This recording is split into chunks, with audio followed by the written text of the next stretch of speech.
क्या आप कभी सोचते हैं कि जीवन में सच्चा सुख क्या है? क्या आप कभी सोचते हैं कि मृत्यु से कैसे निडर होकर जीना चाहिए? आज मैं आपको एक ऐसी कहानी सुनाऊंगा जो आपको इन प्रश्नों का उत्तर देगी। आइए कहानी शुरू करते हैं। इससे पहले आप इस कहानी में खो जाइए, अभी इस चैनल को सब्सक्राइब कर ले।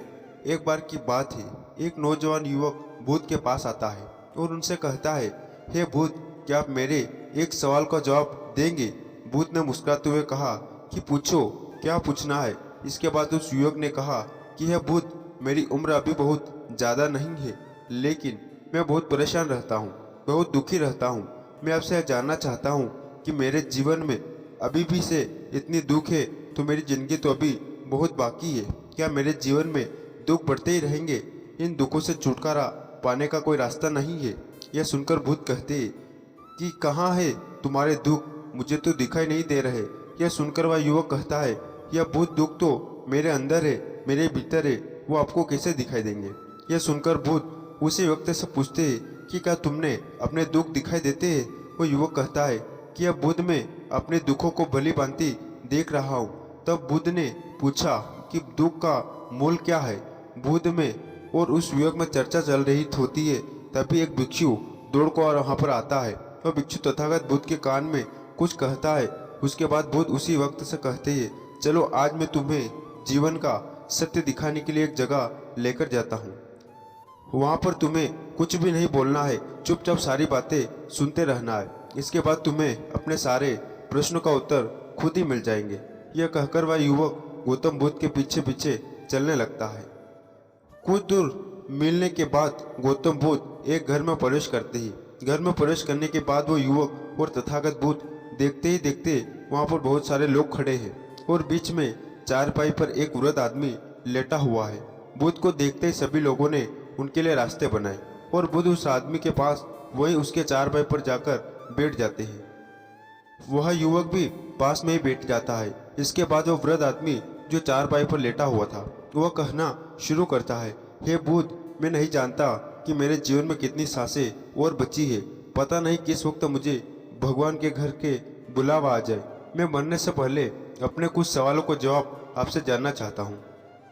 मुझे पता है उन सवालों के जवाब आप भी मुझे दे सकते हैं, इसलिए मैंने आपको यहाँ पर बुलाया है। इसके बाद उस वृद्ध आदमी ने कहना शुरू किया कि बुद्ध, अपने आखिरी वक्त में मुझे अपने बचपन के दिन बहुत याद आ रहे। मैं अपने बचपन के दिनों को याद करता हूँ और सोचता हूँ कि वह भी क्या दिन थे। ना कुछ पाने की फिक्र, ना कुछ खोने का गम।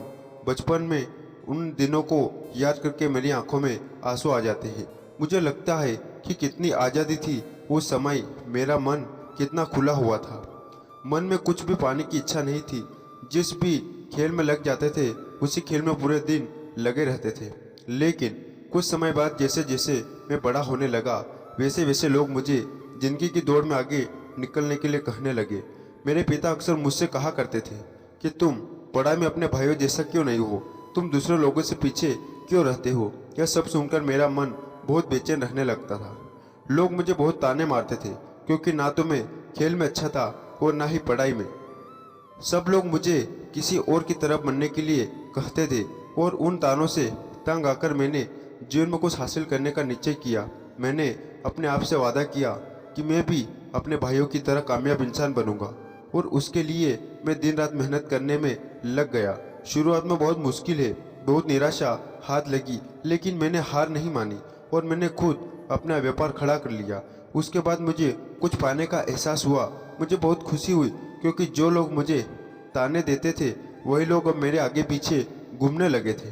कुछ वक्त बाद एक रईस बेटी के साथ मेरी शादी हो गई और उसके बाद मुझे लग रहा था जैसे मेरा जीवन स्वर्ग बन गया हो।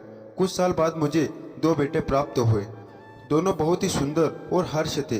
अब मेरा मन मेरे बच्चों के लिए कुछ करने को उत्सुक हो गया और मैं भी ज़्यादा धन कमाने में लग गया और जल्द ही मैं अपने नगर का सबसे बड़ा व्यापारी बन गया।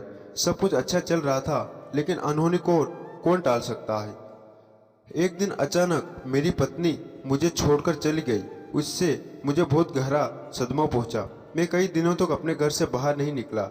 मेरे बेटे मुझे हिम्मत देते, पिताजी माताजी को नहीं रही तो जो हो चुका है वो वापस नहीं आ सकता। लेकिन हम दोनों भाई आपका हमेशा साथ देंगे, आपकी हमेशा सेवा करेंगे। आपको किसी बात की कोई चिंता करने की आवश्यकता नहीं है। और धीरे धीरे मैंने भी अपने मन को समझा लिया।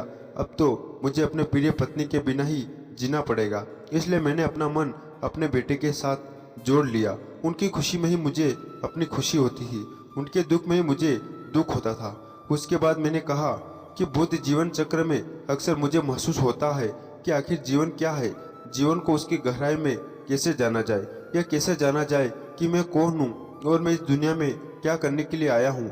ऐसे तमाम सवाल मेरे मन में उठते रहते थे। और मुझे आपके बारे में भी पता चला कि बुद्ध ऐसी ध्यान की प्रणालियाँ बताते हैं जिससे जीवन का मतलब समझा जा सकता है। लेकिन मैं हमेशा सोचता रहता था कि पहले मैं अपने जीवन में दुखों और परेशानी को दूर कर देता हूँ, उसके बाद ध्यान में अपना पूरा मन लगाऊंगा। और यही सोच सोचकर मैं कभी ध्यान नहीं कर पाता। धीरे धीरे वक्त भी त्योहार और आखिर में उम्र ढलने के बाद में बीमार पड़ गया। वैसे मेरे जीवन में कोई कमी नहीं रही, मेरे बेटों ने मेरा अच्छा साथ दिया, मैंने जीवन में बहुत कुछ हासिल भी किया। लेकिन अब मैं अपने जीवन में अगर पीछे मुड़कर देखता हूँ तो मुझे एहसास होता है कि मेरे बचपन के दिन ही सबसे प्यारे दिन थे। तब उस आदमी ने बुद्ध से पूछा, मैं चंद मिनट का मेहमान हूँ, यह मैं जानता हूँ, लेकिन क्या कुछ ऐसा सूत्र मुझे बता सकते हैं जिससे कि मैं सुकून से मर सकूँ, मेरे मन के सारे सवाल जवाब शांत हो जाए और मैं जीवन का असली मतलब समझकर मर सकूँ। यह सुनकर बुद्ध ने कहा कि हर इंसान को बचपन के दिन प्रिय क्यों होते हैं, क्योंकि उस समय उसे कोई भी चिंता ही नहीं होती, वह आज़ाद होता है, उसके मन में कोई लालसा नहीं होती, जिस काम में भी लग जाता है उसी में मग्न हो जाता है। लेकिन जैसे जैसे इंसान की आयु बढ़ने लगती है वैसे वैसे उसकी इच्छाएं, उसकी कामनाएं दिन ब दिन बढ़ती जाती है। और इसलिए अक्सर इंसान भविष्य की तैयारी में लगा रहता है या फिर अतीत के बारे में सोचता रहता है और वह वर्तमान में जीना भूल जाता है। और वही अगर हम किसी छोटे बच्चे को देखें तो उसके लिए कोई भविष्य या कोई अतीत नहीं होता, उसके लिए बस वर्तमान होता है और इसलिए वह वर्तमान में पूरा आनंदित होकर रहता है। तुमने अपना पूरा जीवन अपनी कामयाब को अपने बेटों, अपनी पत्नी और अपने भविष्य की योजनाओं में भी बिता दिया और तुम हमेशा वही सोचते रहे कि पहले मैं अपने जीवन को व्यवस्थित कर लेता हूँ और उसके बाद सत्य की खोज करूँगा, उसके बाद ध्यान करूँगा। लेकिन हम यह भूल जाते हैं कि कल कभी नहीं आता, भविष्य की योजना कभी पूरी नहीं होती। जब एक योजना पूरी होती है तो हमारा मन दूसरी योजना बना लेता है और इस प्रकार जीवन चक्र चलता रहता है। और अब आखिरी समय में जब मृत्यु तुम्हारे सेवा पर लेटी हुई है तो तुम्हें एहसास हो रहा है, मैंने जीवन में कुछ भी हासिल नहीं किया। अब तुम्हें लग रहा है कि जो भी तुमने किया उसमें तुम एक सुई भी अपने साथ नहीं ले जा सकते। अगर यही बात तुम उसे वक्त समझा लेते, मृत्यु कभी निश्चित होकर नहीं आती, वह तो कभी भी आ सकती है। अगर यह बात उसे वक्त तुम्हारा समझ लेता तो तुम उसी वक्त ध्यान और सत्य की खोज में लग जाते। तुम कोई ऐसी चीज खोजने की कोशिश करते जो तुम्हारे साथ जा सके, जो तुम्हें परिपूर्ण से मरने का मार्ग दिखा सके।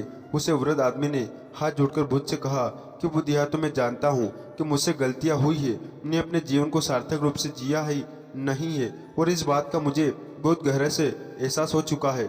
लेकिन मैं आपसे फिर से वही सूत्र जानना चाहता हूँ कि क्या मैं भी परिपूर्ण था, साथ ही नहीं मर सकता? क्या मुझे अभी भी सत्य की कोई झलक नहीं मिल सकती? यह सुनकर बुद्ध ने उस आदमी का बहुत सरला हुए कहा कि अब तो एक ही सूत्र समझने का लायक रह जाता है और वह सूत्र यह है कि तुमने जीवन में जो भी पाया, जो भी कुछ खोया, वह सब यहीं पर छोड़कर चले जाओ। उसे अपने मन के साथ जोड़कर मत ले जाओ।